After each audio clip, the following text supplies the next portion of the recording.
chance that Aaron Rodgers is the Jets quarterback in 2025. You ever have that friend that you love them, like they're great to be around every time you connect with them, which might be rare.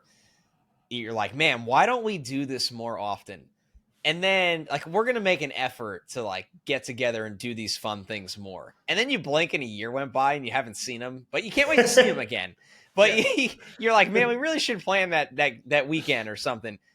That I look at Rodgers as who the hell knows. There could be a year that you just said they make the playoffs, they lose a game, they lose the first playoff game, they don't win one, everybody's fired, and he's just like, all right, I'm done. Like this place burned me out. It's not worth it. There could also be a scenario where things go well this year and they want to build off of that year in 2025, and he's like, I'm all in, I'm back. Trying to predict if Aaron Rodgers is, I would lean honestly 60-40 that he does play in 2025, which is pretty good. But I want to make sure people understand the comparison of who, like in their real lives, what that's like with Rodgers. You just don't know where they'll be, where the Jets will be, where his mind will be because of where the Jets are. Yeah. So now they are gonna. I'm sure the Jets are gonna operate like because the Jets don't prepare for anything. He's gonna like he's playing in 2025, which is. Realistically, this goes back to my point. When they go sign Jacoby Brissett or Gardner Minshew, I mean, I would be trying to sign a quarterback to a 2-year deal because, man, you can really go into 2025 with your you-know-what in your hands if you just have no quarterback on the roster and we're picking 28th, or we traded our 2025 first rounder for Devontae Adams. And it's like, coming. Damn, Rodgers walked away. We have nothing. We have no cap space. Who could have seen this 42-year-old walking away? Right. Like, I'm not saying that, like, this is genius saying, well, at least you have Jacoby Brissett or Gardner Minshew, but at least you'd have Jacoby Brissett or Gardner Minshew.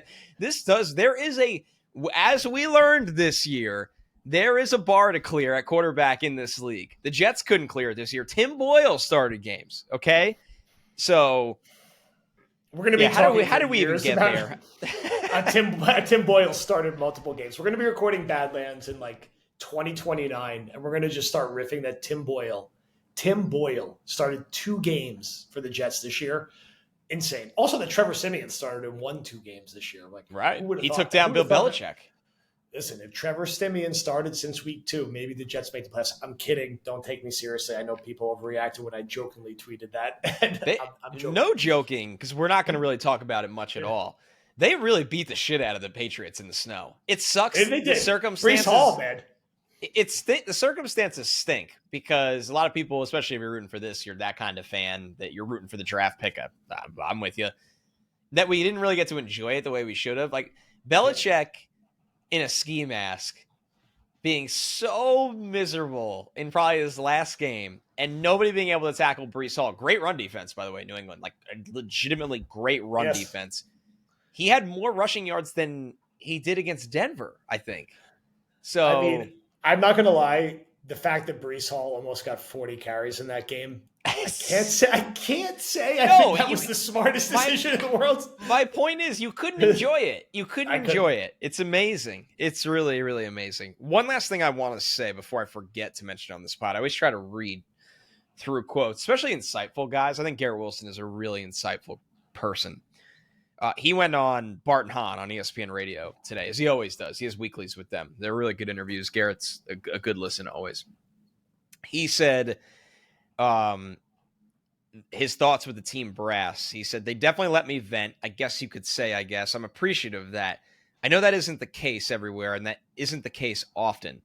And then this is from Rich Cimini saying, he said the team provided insightful answers to all of my worries. He sounded encouraged. That was Cimini's thoughts, that he sounded encouraged.